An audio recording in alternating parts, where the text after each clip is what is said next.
Siempre hay un tópico que yo particularmente no me gusta nada, que es ese de que las personas no necesitan presentación. No, yo creo que sí, yo creo que todo el mundo necesita presentación. Aunque también es cierto que en el tópico este de no necesita presentación, sinceramente los dos invitados, los dos ponentes que vamos a tener hoy con nosotros, sí que cumplirían ese tópico de no necesitar presentación, puesto que básicamente son los pioneros de las humanidades digitales hispánicas. Son pioneros de las humanidades digitales hispánicas porque llevan trabajando en humanidades digitales hispánicas desde mucho antes que se llamasen humanidades digitales hispánicas. Cuando todavía no se le había puesto nombre a la disciplina, ellos dos ya estaban allí al pie del cañón trabajando con ahínco. Así que voy a comenzar con la presentación del doctor Charles Folhaber, que es director del proyecto Philobiblon, que es la persona que ahora mismo dentro de poco ya le vamos a dar el protagonismo a él para que yo deje de hablar y así todos podáis escucharle a él en realidad, que es lo que hemos venido todos a hacer. Bueno, Charles Folhaber estudió en la Universidad de Yale y luego se fue a hacer su maestría a la Universidad de Wisconsin en Madison, que realmente fue una bendición para todos los medievalistas, porque allí trabó contacto con el Seminario Hispánico de Estudios Medievales y gracias a ahí le empezó a picar el gusanillo del hispano-medievalismo. A pesar de todo, su tesis doctoral, Charles, corríjame si me equivoco porque estoy hablando de memoria y tal vez me pueda confundir, pero creo que en realidad trabajaste sobre retóricas latinas y la influencia de la retórica latina en la literatura medieval española. Y a partir de ahí, lo que ocurrió con Charles es que se dio cuenta de que una de las principales dificultades para hacer su tesis doctoral era precisamente esa, la ausencia de inventarios de fuentes. Él hablaba sobre retóricas latinas, pero no sabía localizar muy bien, le faltaban un montón de datos, un montón de fuentes. Y quizá por ahí empezó digamos, su comodidad a la hora de trabajar fuentes primarias. De tal manera que un poco más tarde comenzó a trabajar en el gran proyecto de catalogación que son el catálogo de manuscritos de la Hispanic Society de Nueva York, que es la otra gran biblioteca hispánica a la hora de tratar fuentes primarias. Y poco más tarde, en el año 1969, creo que es la primera vez que ella fue contratado por la Universidad de California, Berkeley, en la que ahora mismo es profesor emérito y en la universidad en la que ha desarrollado la mayor parte de su carrera académica. Así que, sin más dilación, os dejo con Charles, que nos va a hacer una presentación para que veamos un poco este recorrido de Philobiblon, no tanto el recorrido del pasado, porque es algo que ya está más conocido, se puede seguir en la web, se puede ver la evolución en uno de los artículos que os envié a todos para que lo leyerais antes de esta charla, y nos va a hablar más o menos un poco de ese corolario que es el momento actual y sobre todo cómo enfocamos Philobiblon en el futuro. Así que sin más, Charles, cuando quieras te dejamos adelante con todo. Bueno, en primer lugar, ¿cuánto tiempo tengo aquí? Más o menos como una media hora aproximadamente. Una media hora. Entonces, esto es muy difícil. Es decir, los profesores estamos programados a hablar por lo menos 5 minutos. O sea, intentaré... no os preocupéis que cuando os paséis el límite yo os corto rápidamente. Vale, pues muy entonces, el título de la presentación que me puso Oscar era Orígenes de Philobiblon, del papel a la web. Pues voy a hablar de esto, pero no del contenido de Philobiblon, sino de su evolución tecnológica, que viene a ser más o menos exactamente lo mismo. Entonces voy a poner, a ver si puedo poner un PowerPoint. ¿Anda? Ahí va. Bueno, entonces, esto hay que dar... Ay. Hombre, John. Ya. Hay que dar un poco de contexto de esto. Todos somos... Yo soy bisnieto académico de Don Ramón, porque fue profesor de Antonio García Solalinde, que a su vez fue profesor de Lloyd Kasten, y Lloyd Kasten fue profesor mío. Hay que tener en cuenta que Menéndez Pidal, casi el segundo trabajo que hacía importante después de los 7 infantes de Lara de 1896, fue la primera edición del catálogo de manuscritos de historia medieval, de historia española, en la biblioteca de Palacio, la Real Biblioteca. Y entonces Filobiblon es, en cierto sentido, exactamente lo mismo, pero 120 años después. Solalinde era uno de los alumnos más aventajados de Menéndez Pidal. Deja España en 1924 para ser profesor en Madison, en Wisconsin, y funda el Seminario de Estudios Medievales. Sigue con los trabajos sobre la historia medieval, edita en la primera parte de la General Historia en 1930, y en 1936, estallando la Guerra Civil, la Real Academia había hecho 2 tomos del Diccionario Histórico de Español. Entonces, Solalinde decide, ante la coyuntura de aquellos momentos, que él va a continuar el diccionario histórico, empezando en Madison. Entonces, muere a los 45 años el año siguiente, en 1937. Dos de sus estudiantes, Lloyd Kasten, que era de Wisconsin, y Victor Urschlager, que después fue a la Universidad de Florida, continúan con este proyecto. Entonces, durante más de 35 años van recogiendo fichas, exactamente como la Real Academia Española, que tiene unos ficheros enormes sobre palabras y acepciones de palabras que que remontan al siglo XVIII. Pero durante 35 años, Kasten recoge estas fichas, y luego viene un joven, John Nitti, un estudiante graduado. Así que vosotros que sois estudiantes graduados, hay que tener en cuenta que no tienen que esperar hasta que seáis mayores para hacer cosas importantes. Nitti, que había hecho informática de carrera y filología española, propuso al señor Kasten de abandonar todos estos ficheros, esos 12 millones de fichas, y informatizarlo todo. Este era uno de los primeros proyectos de informática y humanidades en Estados Unidos, junto con el Tesauro es lengua greca.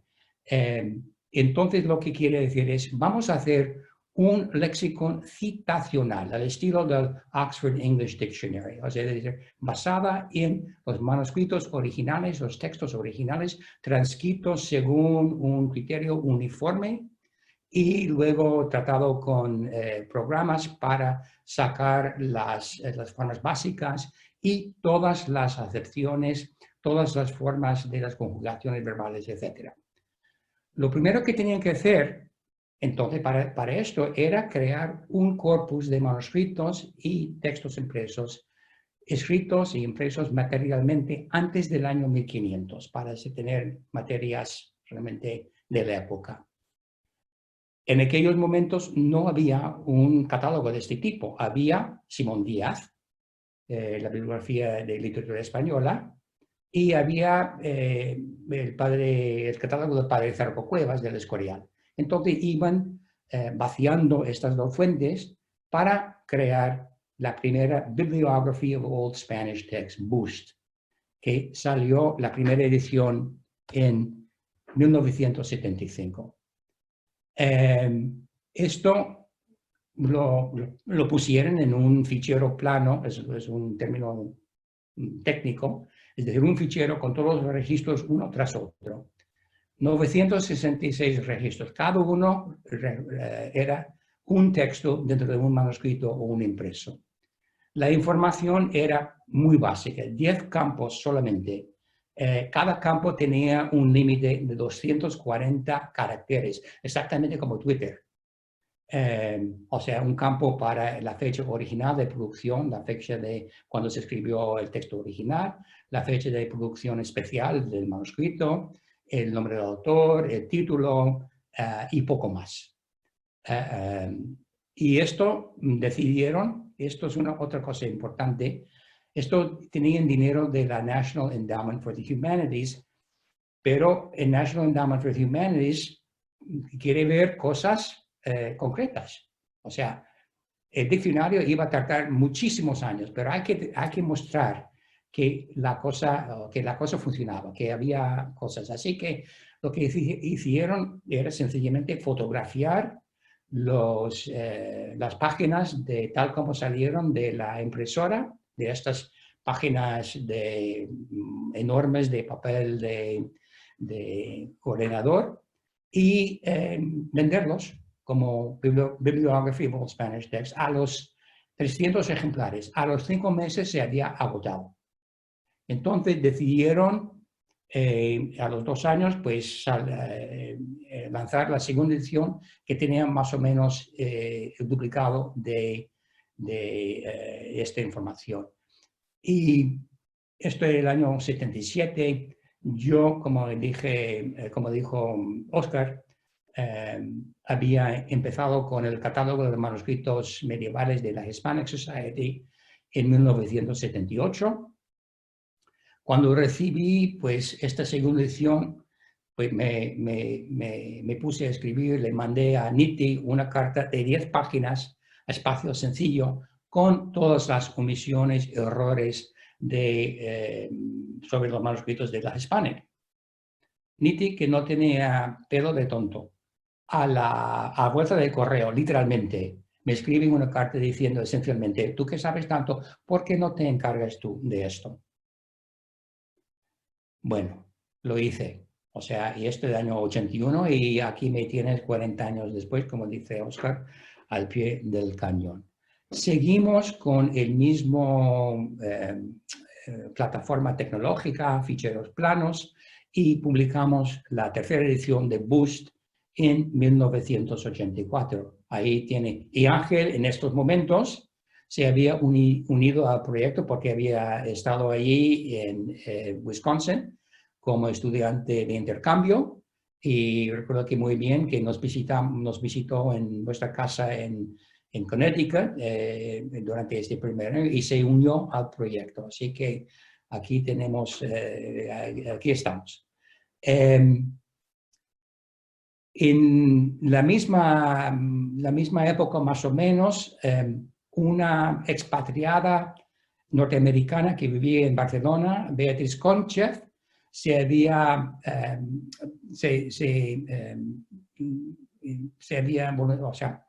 decidió hacer una cosa semejante para la literatura catalana, Bibliography of Old Catalan Text. Esto sale en 1985 utilizando exactamente la misma tecnología, con las mismas dificultades. Ahora, el primer cambio grande era pasar de un ordenador mainframe, un ordenador principal, a un PC. Esto en el año 1987, gracias a una pequeña ayuda de la IBM. Y entonces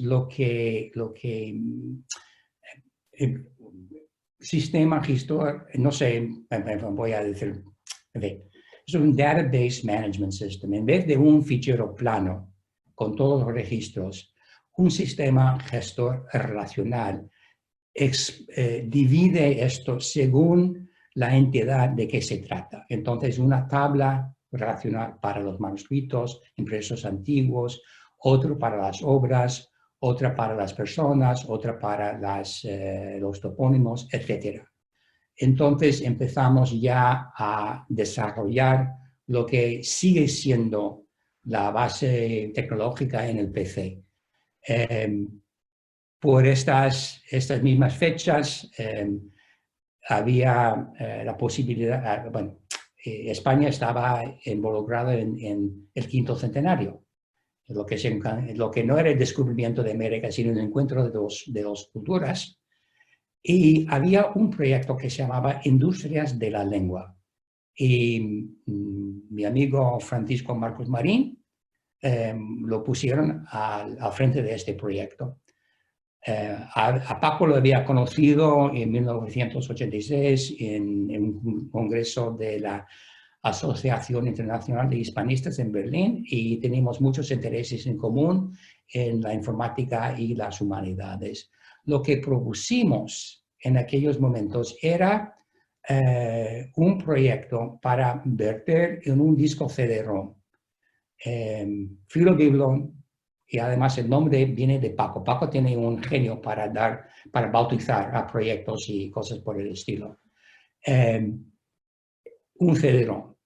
Y por aquellos momentos, pues, Gemma Avenoza, Vicente Beltrán, se habían unido al proyecto. Beatriz Concha se había fallecido y decidieron hacerse cargo de lo que venía a ser bibliografía de textos antiguos catalans en 1989.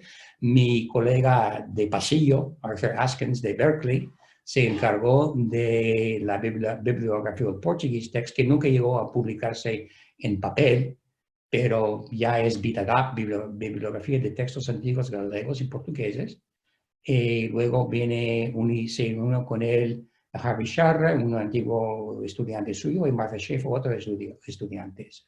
Bueno, entonces tenemos estos elementos y tenemos una cantidad respetable de dinero para hacer esto. Entonces lo que sale es este primer disco de Admite, Archivo Digital de Manuscritos y Textos Españoles, en 1992. Esto es, el disco CD-ROM de datos solo se había hecho posible en 1988. Éramos pioneros. Y Admite lo que tenía era, bueno, Filobiblon, en lo que era en aquel entonces, Beta Vitagap Viteca. Textos transcritos según el sistema de Madison,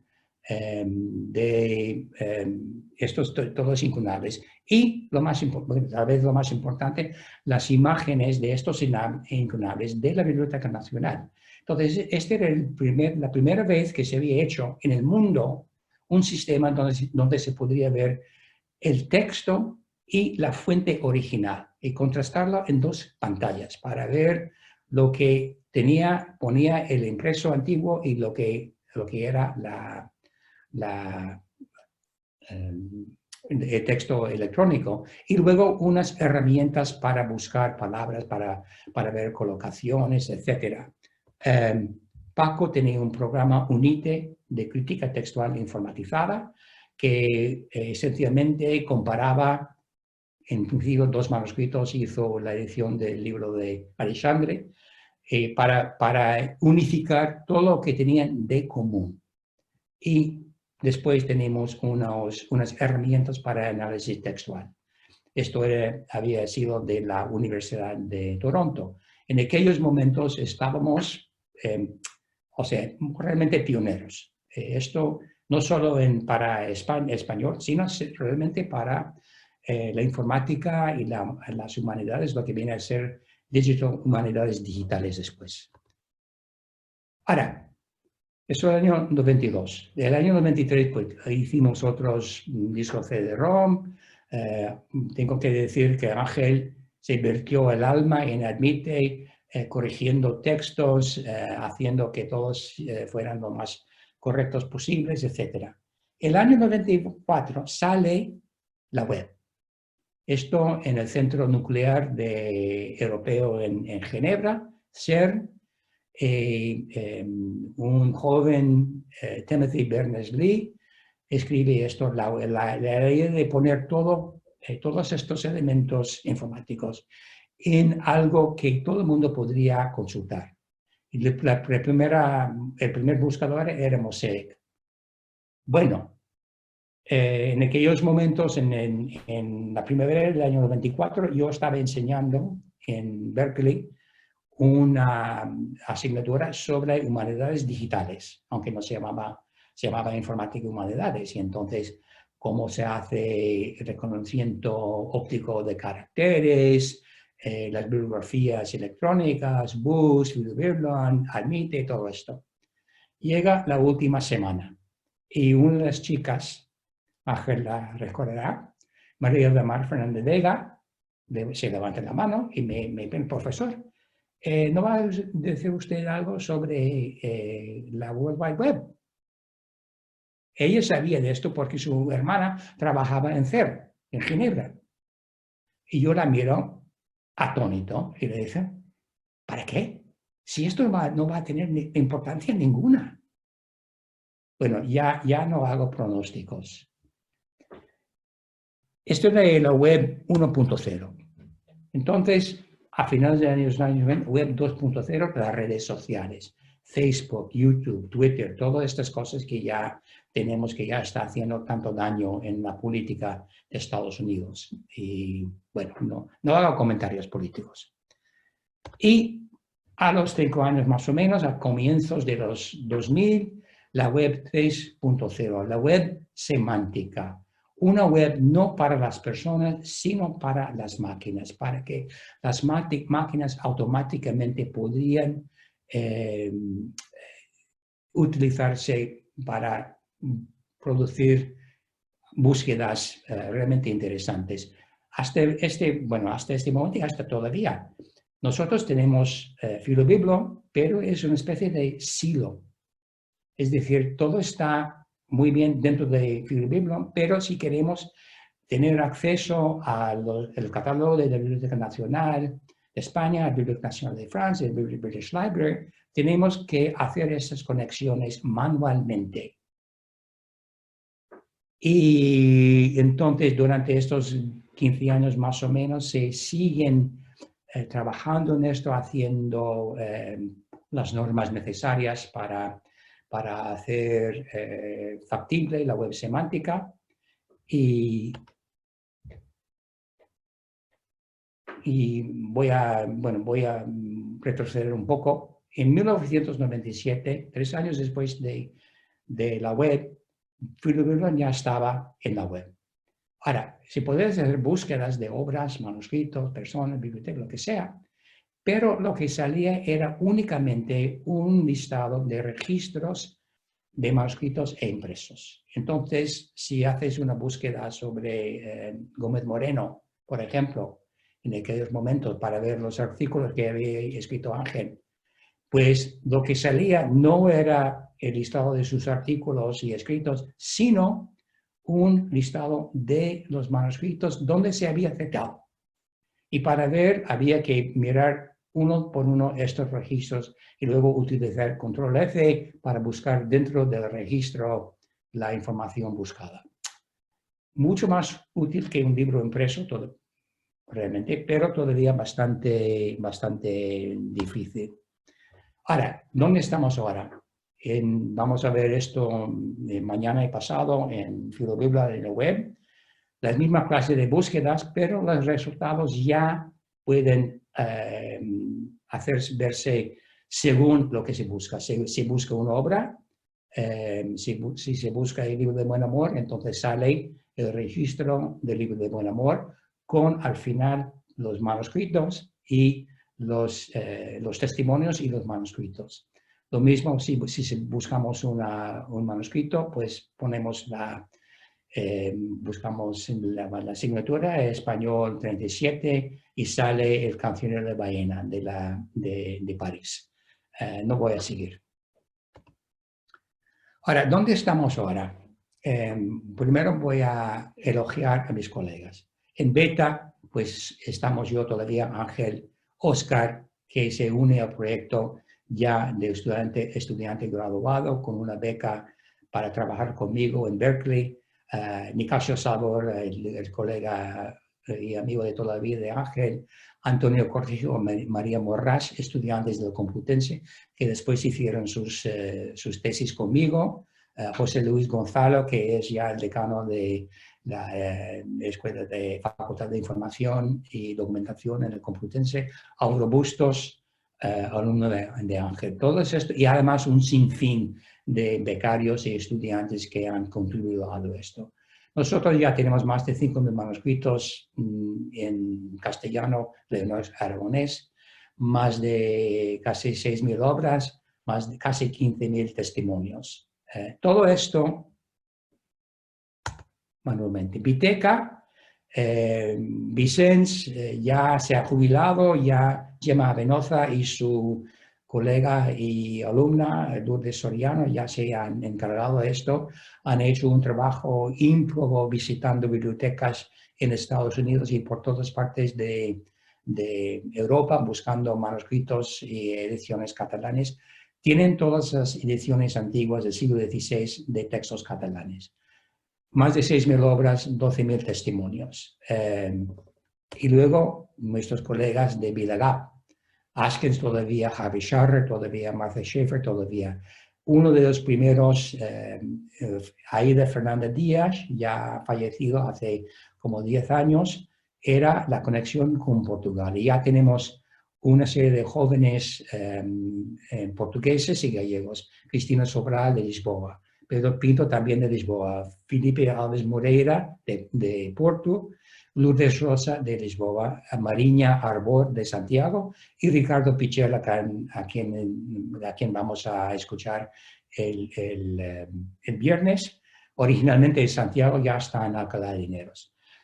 Son realmente laboriosos, más de 1.500 manuscritos, casi 31.000 obras, más de 50.000 testimonios. ¿Por qué tanto? Bueno, primero han vertido toda la lírica gallego-portuguesa antigua. En beta falta todavía la lírica principal. Yo tengo los ficheros de Brian Dutter, del cancionero del siglo XV, pero no he tenido dinero para ingresar toda esta información automáticamente. Los Vidagat lo han hecho. Lo que están haciendo ahora, se han dedicado a vaciar esencialmente el archivo da Torre do Tombo en Lisboa. Todos los documentos reales, todos los privilegios, todas las cartas de legitimación de los reyes. Entonces, por ejemplo, de João V hay, me parece, más de 4.000 obras. Más de 415.000 testimonios, registros, inclusive testimonios, es decir, todo esto añadido manualmente, tecleado o cortado y pegado. Bueno, ¿a dónde vamos de aquí? Las bases de datos no son como libros. No puedes publicar un libro y ya. Ángel no tiene que preocuparse más por la Italia del humanismo. Ya ha hecho esto. Pero una base de datos, si no se sigue añadiendo, muere. Entonces, esto requiere un esfuerzo constante e intensivo. Esto es lo que hemos hecho nosotros. Es una cosa de mucho trabajo, pero es barato, porque nosotros no cobramos nada. Así que hemos llegado desde menos de 1.000 registros en 1975, más de 4.015 en 2020. Pero lo que hace falta es mantener al día el sistema gestor, el Database Management System. Y lo que ocurre es que los equipos, el hardware y los programas, el software van cambiando. Y tenemos que mantenernos a la altura de las circunstancias. Esto lo hemos hecho bastante bien hasta hace 10 años más o menos. Pero desde entonces, no. Uno de los problemas es que nuestro sistema es bastante complejo. Es decir, lo hemos hecho, y con perdón a los bibliotecarios que están aquí y al cuerpo facultativo de bibliotecarios, archivos y no sé cómo se llaman después. Hemos hecho esto basándonos en nuestra propia experiencia como investigadores sobre los manuscritos medievales, sobre los textos medievales. Entonces, cuando queríamos añadir un campo para captar información determinada, lo hemos hecho. Todo esto aparte de las normas bibliotecarias. Entonces nosotros ahora tenemos, como he dicho, estas 10 tablas relacionadas. Tenemos más de 2.200 elementos informáticos. Así, en la tabla de obras tenemos campos para el autor, para el título original, si es un texto en latín, digamos, para el título traducido, para las variantes del título, para las fechas de composición, para el lugar de composición, para el género, y no sigo. Y luego, dentro de estas tablas, cada uno tiene listados de vocabulario controlado. ¿Por qué controlado? Porque queremos unificar en lo posible la manera de describir las cosas para que después, al hacer las búsquedas, uno sabe qué es lo que hay que buscar. Así que en las obras para las personas asociadas tenemos vocabulario para destinatario, compilador de un cancionero, traductor de una obra para los privilegios, los notarios, confirmantes, testigos, etc. Y todo esto, como digo, hecho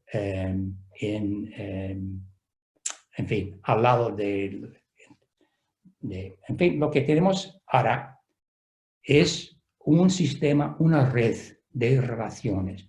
Tenemos una tabla principal, que es de los manuscritos y de las ediciones antiguas. Tenemos otra tabla principal, que son las obras. Y en esta información es lo que los bibliotecarios llaman título uniforme, es decir, toda información invariable sobre una obra. El libro de Buen Amor, el autor Juan Ruiz, quien sea Juan Ruiz, esto es otra cosa. Fecha de composición, pues antes de, bueno, es decir, todo lo que sabemos de esta obra en sí. Y luego, para unificar estas dos tablas, tenemos la tabla de los testimonios. Entonces, un testimonio es un texto dentro de un manuscrito o edición. Una obra tiene testimonios. Entonces, tenemos entre dos entidades una relación. Y luego tenemos las tablas de autoridades, referencias, bibliografía secundaria, personas, autores, escribanos, dueños de manuscritos, las bibliotecas que contienen los manuscritos y las ediciones, y los ejemplares de ediciones. Algunas, muy pocas veces hay un testimonio único, un ejemplar único de una edición, pero normalmente hay muchas o varias. Y luego todo esto relacionado. Así que tenemos referencias, bibliografía secundaria para las obras, va a los testimonios, va a los manuscritos, va a las personas, información en que pasamos la información sobre las fechas de personas. Y entonces esto es bastante simplificado porque faltan, o sea, entre referencias para las bibliotecas, catálogos de bibliotecas, por ejemplo. Ahora, ¿por qué lo hemos hecho así? Bueno, cuando nosotros empezamos esto en los años 80, no había normas para satisfacer nuestras necesidades como investigadores. En el mundo de las bibliotecas había MARC, Machine Readable Cataloging. Es una norma inventada, creada por la Library of Congress en Washington en los años 70. Pero es hecho para escribir libros y libros impresos. En los años 90 tenemos lo que se llama el Dublin Core. Dublin por el nombre de una pequeña ciudad en Ohio, desde donde se hace el OCLC, Online Consortium, etc. Entonces, esto tiene pues un paso hacia las normas de informáticas actuales. Tiene 15 elementos, el creador, que puede ser el autor de una obra, el pintor de un cuadro, títulos, fechas, descripción, formato, en octavo, en cuarto, la lengua, castellano, inglés, lo que sea. Pero es bastante limitado. Después viene en los años 2000 el RDF, Resource Description Framework, marco de descripción de recursos para intentar captar la información sobre cualquier tipo de recurso informático, una obra, un manuscrito, Pero lo que ocurre es que está falto todavía de detalles. La European Data Model, que se utiliza en Europeana, que es la biblioteca virtual de Europa, que tiene más de 50, no sé, casi 100 millones de objetos digitales en estos momentos, está basado en el RDF, pero solo los elementos básicos. Si vas a Europeana, si vas a Hispana, que es la biblioteca virtual española, o si vas a la biblioteca digital hispánica de Biblioteca Nacional, y quieres buscar una obra, muy bien, un título, muy bien, una persona, muy bien. Pero si quieres saber, a mí me interesan manuscritos de la segunda mitad del siglo XV con cuadernos de 8 hojas. Imposible. No puedes hacer búsquedas de este tipo. Tampoco en Filobiblon. Tenemos esa información, pero todavía nos falta la manera de buscarlo adecuadamente. Esto quiere decir que nosotros necesitamos un modelo de datos propios. Bueno, casi termino. Entonces, estos son los datos abiertos enlazados. Nosotros tenemos datos enlazados, pero lo que hace falta es que tenemos que pasar de nuestras normas idiosincráticas a las internacionales. En Marqués de Santillana, en Íñigo López de Mendoza. En beta, pues es el BioID 1031. En BitaGap tiene otro número de identificador. Piteca también. Es la misma persona, pero no hay manera de unificar estas dos cosas, ni siquiera dentro de Filobiblon. Lo que tenemos que hacer es empezar a utilizar cosas como el Virtual International Authority File, donde el Marqués de Santillana tiene un número único para identificarlo en todas las bibliotecas importantes, en la Nacional de Francia, en España. Y nosotros tenemos que ir adaptando cosas del mismo tipo. Los datos abiertos enlazados, estas entidades, son entidades, existen dentro de una red de relaciones. Estas relaciones se llaman triples, en inglés triple stores, que es una entidad más una propiedad, una relación, más otra entidad. Así, Santillana. Santillana, entidad. Escribe, propiedad. Comedia de Ponza, otra entidad, una obra. Santillana nace en Guadalajara. Siempre dos entidades y una relación. O sea, nosotros tenemos estos datos enlazados, como he mostrado antes, pero no están abiertos. Bueno, ¿qué es lo que hay que hacer? Tenemos que buscar una manera de pasar de nuestra tecnología actual a la actual de Filobiblon a la actual de la web. El problema es que los informáticos cobran bastante caro.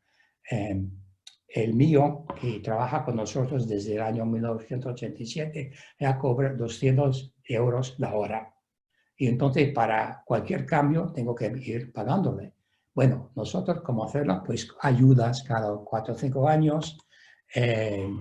La última que hicimos con éxito fue de la National Endowment for the Humanities, que el resultado es el Filobiblon que se ve actualmente.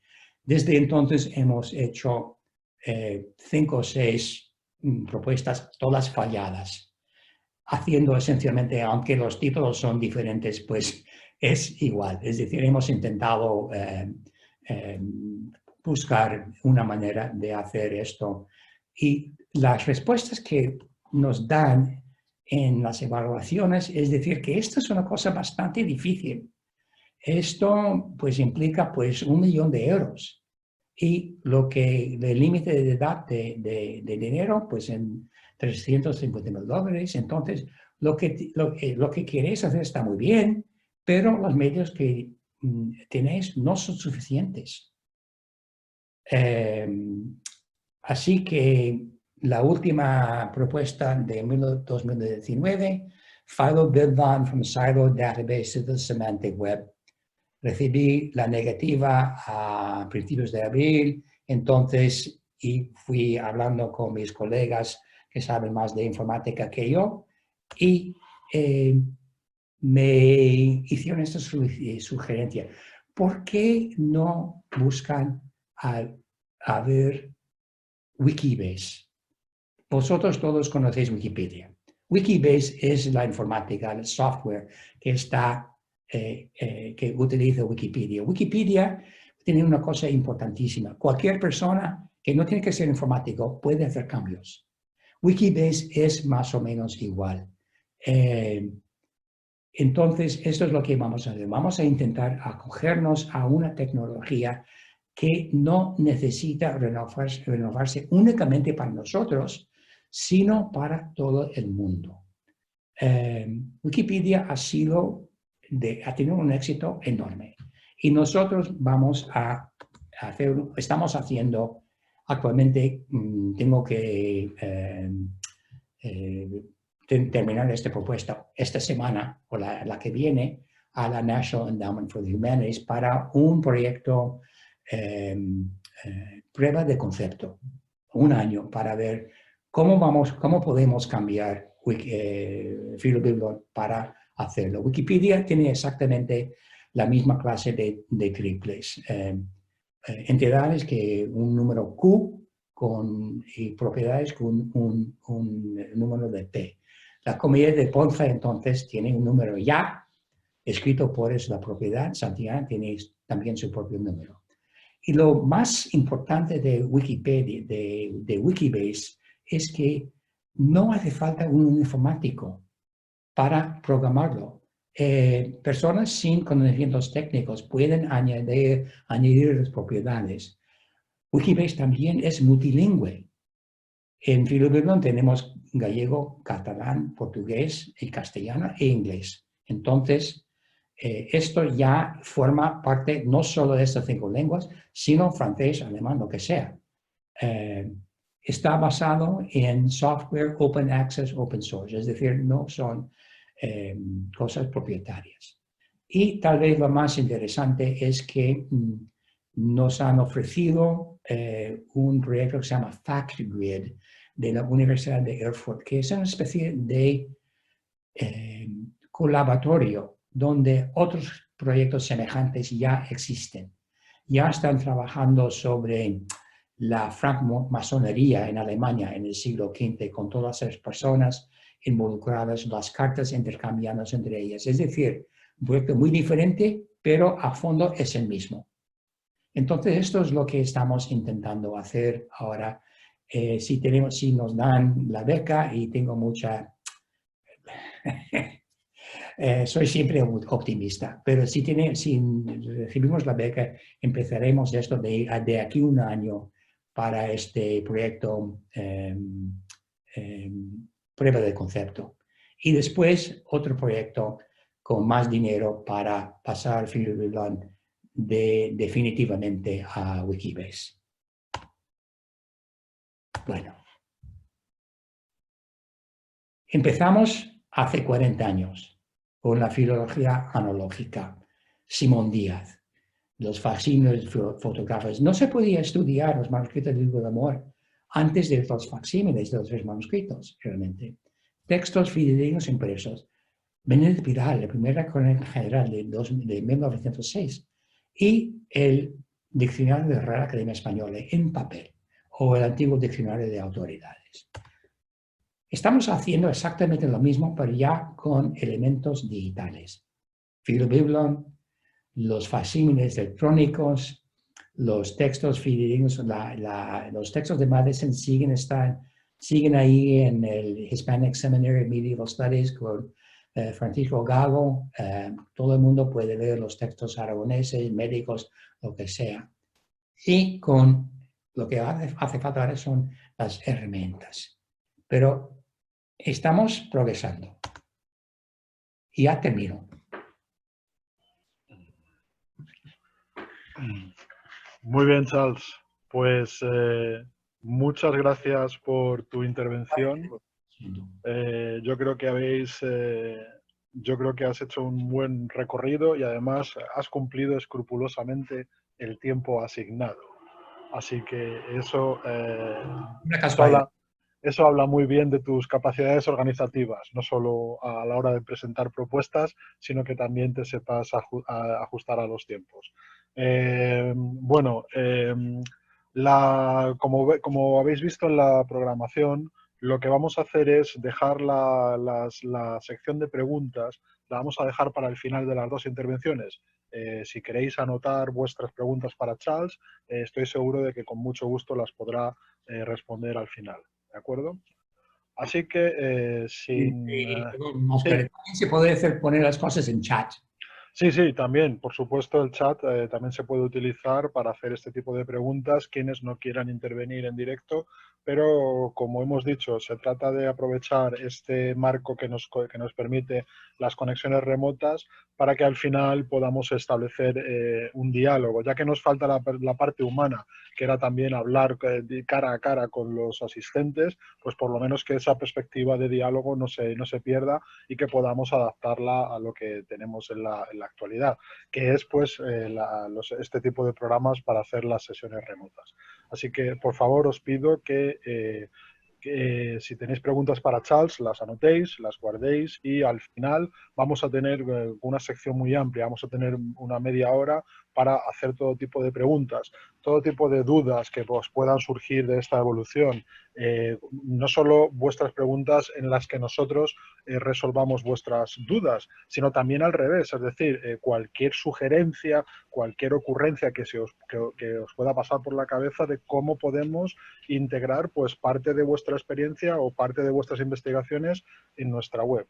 Por favor, os pido que lo anotéis y que luego hacia las 7:30 más o menos, cuando acabe Ángel, podamos hablar de nuevo. ¿De acuerdo?